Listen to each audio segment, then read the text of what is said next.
And we can now speak to Pakistan's former Prime Minister Imran Khan, who joins me from his home in Lahore. Thank you for your time, Mr. Khan. Now, we understand the police have surrounded your house. Can you tell us what the situation is at the moment, and can you confirm that you expect to be arrested again? Well, police is around my house, not in as large numbers as they were last night. Because last night the plan was that they said there were 40 terrorists hidden in my house and they were going to come and grab these terrorists.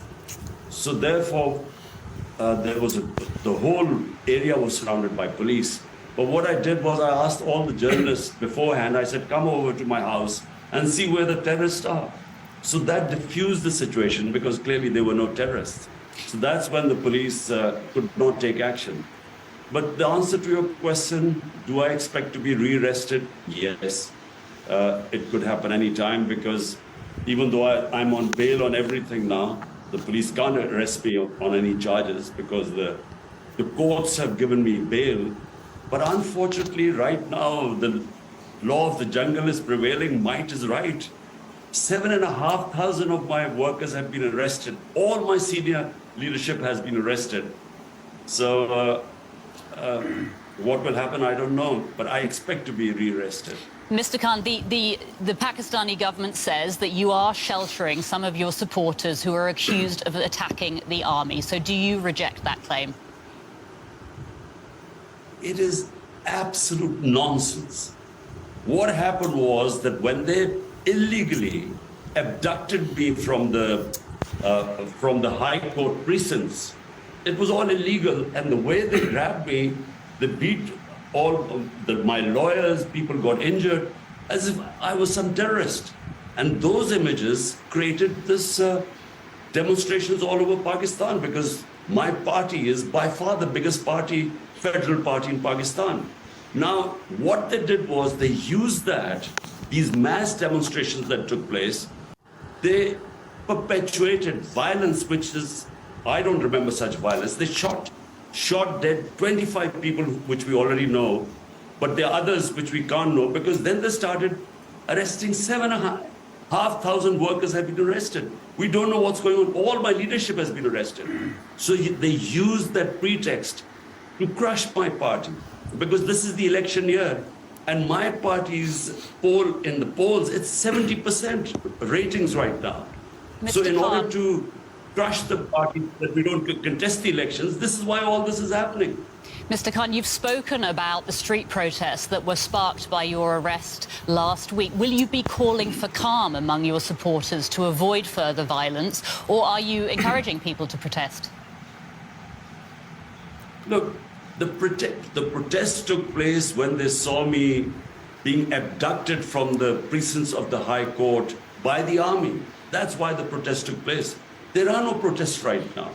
There is no public disorder. But what is happening is that there's a crackdown, unprecedented crackdown taking place. I again repeat, my entire senior leadership is in jail. They get bail from court. As they come out of the court, they again get rearrested. There are women who've been arrested. A lot of the women living in awful conditions because it's extremely hot there. And unfortunately, right now it is a reign of terror we are facing. Mr. Khan, I'd like to ask you right now.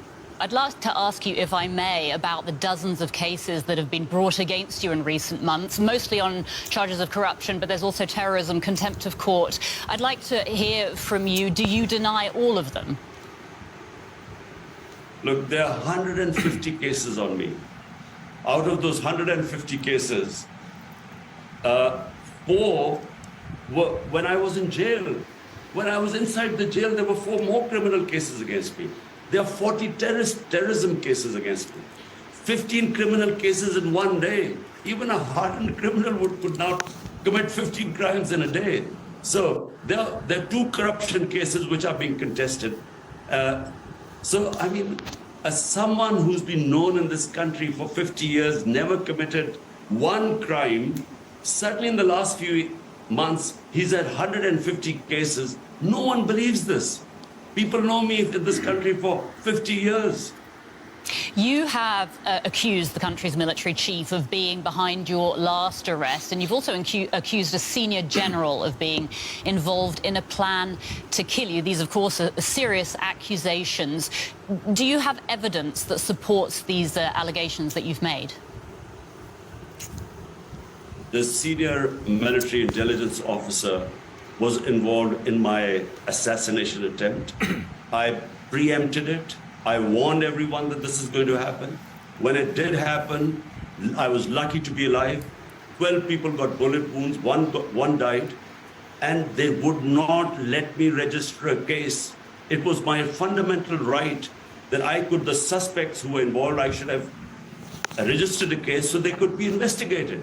They never even allowed an investigation. So how am I going to bring my evidence forward?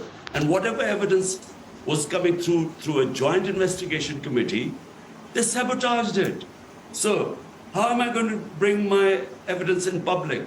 And as for the charge of the army chief, well, the army who picked me up from the High Court illegally, ruled by the Supreme Court.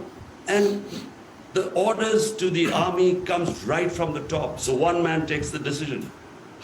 Mr. Khan, your country finds itself in a political crisis right now. How do you see this crisis playing out, developing over the coming months in Pakistan? Pakistan faces a huge political crisis, but even a bigger economic crisis, because we have never had such bad economic indicators like we have today. Our inflation now is worse than Sri Lanka when people came out on the streets. So unemployment, inflation are record in this country, especially inflation. And the answer to both the problems, the political crisis and the economic crisis, are free and fair elections. This is the election year. So already the Supreme Court had ruled there should have been elections on the 14th of May in 2 of the provinces. The government refused. They violated the Constitution.